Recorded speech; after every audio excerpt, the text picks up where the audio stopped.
The Chicago Bulls, I believe, now may have one of the best benches in the entire NBA. And although last year that was one of their biggest struggles was their bench and their ability to score, I think this year they're going to find a way to turn around, not only because of some of the pieces that they brought in, but also because of the fact that the starters hopefully will be healthy enough that the people that were in rotation for starting time to time last year will now be in their official bench roles. So that's what we're going to be talking about. We're going to be talking about last year's stats because it is important to look at, and also this year why I believe they've improved so much to be the top bench in the entire league. But if you enjoyed this content, give me a like, and if you enjoy this channel, you're coming back on a daily basis, why not subscribe, because I make daily NFL, NBA, and NHL content. But let's not waste any more of your time. Let's get right into this. The Chicago Bulls, I believe, may now have the best bench in the entire league. Not even one of the best benches. I think they might have the best bench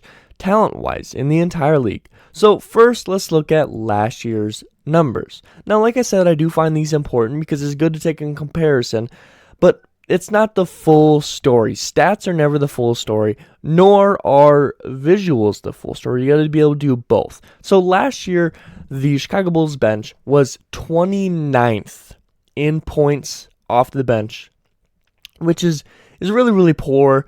Now, that is only points. You're not taking consideration assists, rebounds, steals, defense, anything like that. But 29th in points is a very, very bad number out of a league that only has 30 teams. Now, let it be known, statistically, going through some of these stats, the Chicago Bulls, 26.7 points per game off the bench, 13.4 rebounds per game, 5.1 assists per game, 2.4 steals per game, 1.5 blocks per game on 43% field goal percentage and 31% three-point field goal percentage. And that's 28th in the league for minutes per game. Now, that last stat I think is very, very important. Although they're 29th in points per game, they're also 28th in minutes, which means they're not on the court much. And when you're looking at some of these numbers, like 43% field goal percentage, if you give them some more minutes and you push them into that top 10 range for minutes, they're likely also going to move in the top 10 for points, just because of how consistent they're being with their shots. Not only that, but they're very, very good on the defense side of things, with the 2.4 steal and 1.5 blocks per game off the bench in only a very, very short number of minutes. I don't know exactly what the number was, but that's a really, really good stat, honestly, to look at, especially when you got the really defensive heavy bench in the way that they do right now with Ayo, Caruso, Dalen Terry's now there. Javonte Green has improved a lot. A lot of good depth here. And now we're going to move to why I think the bench improved so much. Actually, no, first let's take a look back at last year's bench. Like we just did stats-wise, but let's also look at how the bench unfolded for the most part last year. Now, Lonzo Ball was a starter for the most part, and that's how we're going to run why I think they improved so much is mainly because of health. But Ayo Dosunmu started a good portion of the game, I believe like 40 games last year. But so for the bench, if we're assuming it was Ayo, Zach, DeMar, and P. Will missed a lot of time, so we'll say Javonte right there, and then Vooch. Your backup, your depth is Alex Caruso at the 1, Kobe White at the 2, which are guys that are still on this roster right now. At the 3, if Javonte Green is your starter at the 4, which has happened from time to time, as well as a couple other poorer pieces, then that means you got like Troy Brown Jr. or Derrick Jones Jr. as your backup at the 3 last year, as well as at the 4. And then your backup at the 5, depending on what time of year it was Tony Bradley or Tristan Thompson. Now, although we might recognize a lot of those names, whether you're a Bulls fan or not, you'll recognize some of those names. It's still not a very good bench, especially when you look at, how good they are now. Some of these guys have been very good. Like Tristan Thompson was a very key part of a lot of runs for the Cavs. Not a key part, but a very good piece off the bench there. He's not that good anymore. He's not that top level anymore.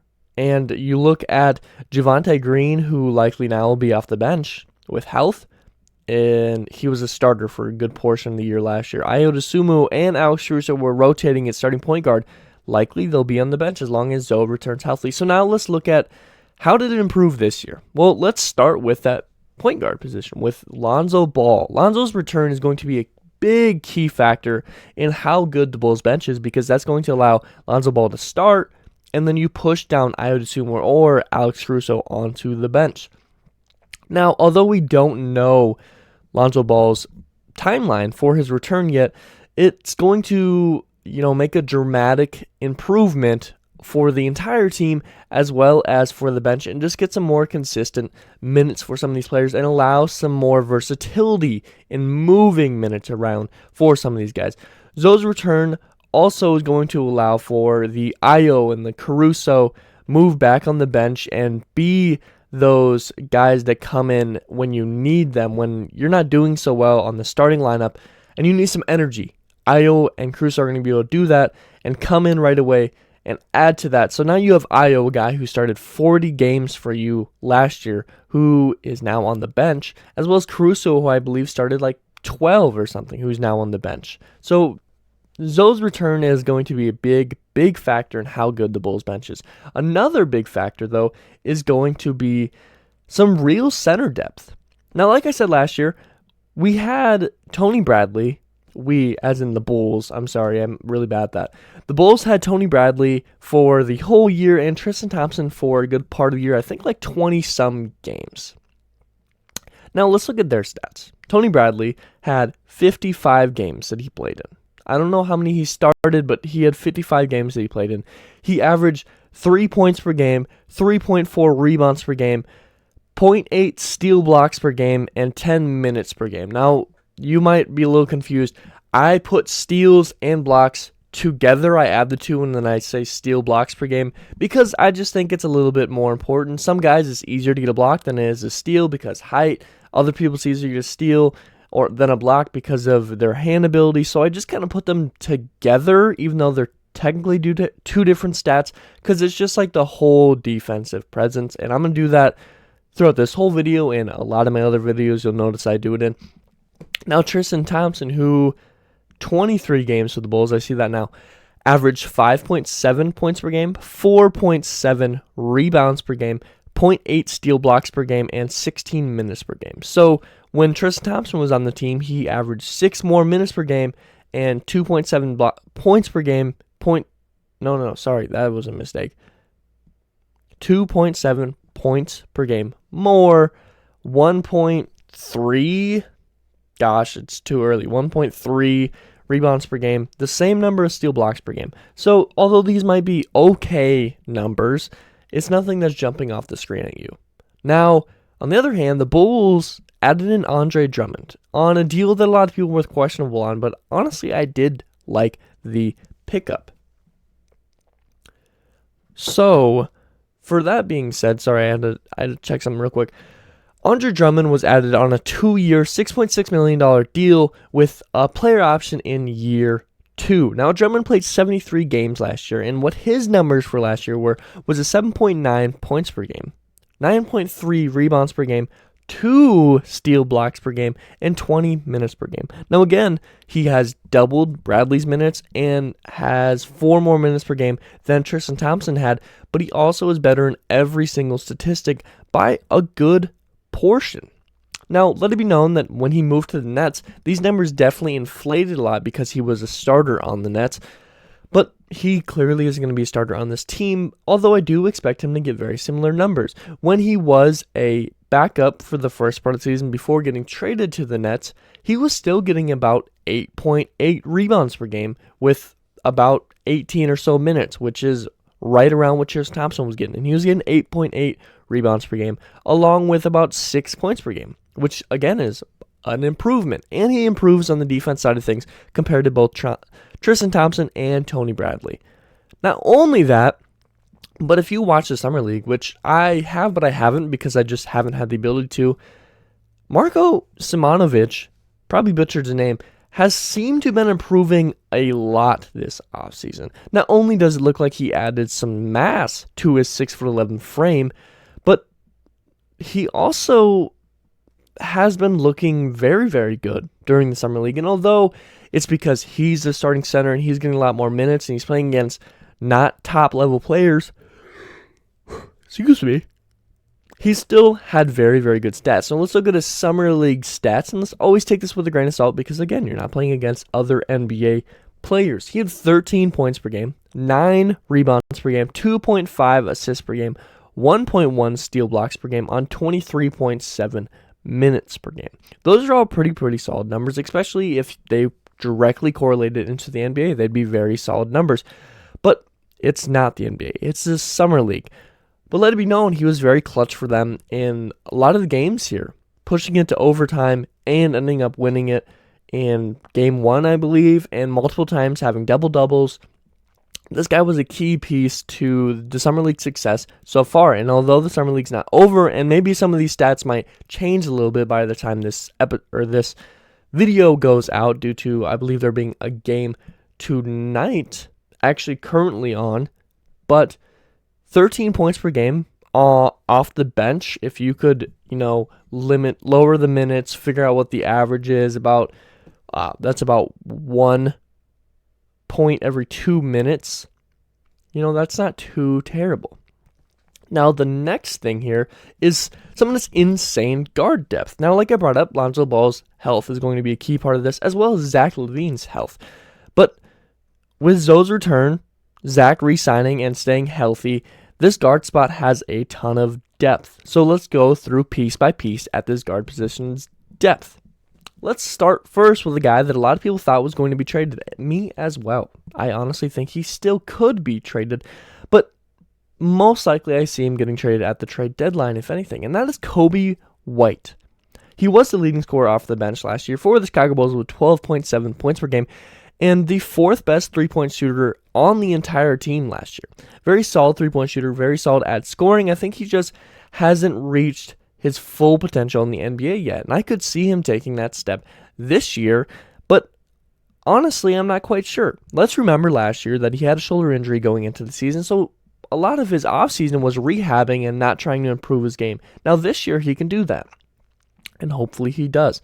The next guard depth we have, like I've spoke of quite a few times, was Ayo Dosunmu, and like I said, he started 40 games for the Bulls last season, and he looked very good during those games. But now you're moving him down. He's not going to get as good of minutes, but he is going to improve. Freshman year to sophomore year, rookie year to sophomore year, however you want to say it, he's going to improve. You hope to see that at least. Sometimes there is such thing as a sophomore slump, but he was on the all-rookie second team. He had 8.8 points per game, 3.3 assists per game, and 1.2 steal blocks per game. He was a really, really good defensive player, and he closed out quite a few games for the Chicago Bulls. Now, another defensive-minded player that the Bulls have that I think is probably the most important depth guard for this roster is Alex Caruso. He was 5th in minutes per game last year, and he was in a really, really important floor general for this roster when he was out on the court. Even when he wasn't, he was like a coach. He was like a player coach for this team. No matter who was playing, no matter who was injured, anything, he was still an integral piece of this team. Now, although his 7.4 points per game, 4 assists per game, and 3.6 rebounds per game don't jump off the screen at you because they're not crazy numbers, especially for the fact that he was 5th in minutes per game.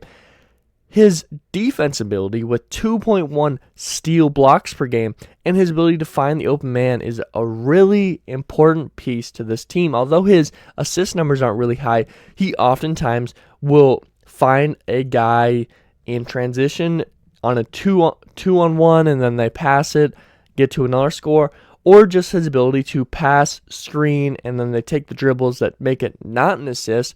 But he's a really, really huge piece to this offense and to this defense. And not only that, but he's a glue guy. He's a hustle player. Speaking of a glue guy, a player that was just brought into the Bulls and a player that I just saw a tweet on that potentially hurt his hamstring. Hopefully that's not too bad, but tomorrow we will know, hopefully.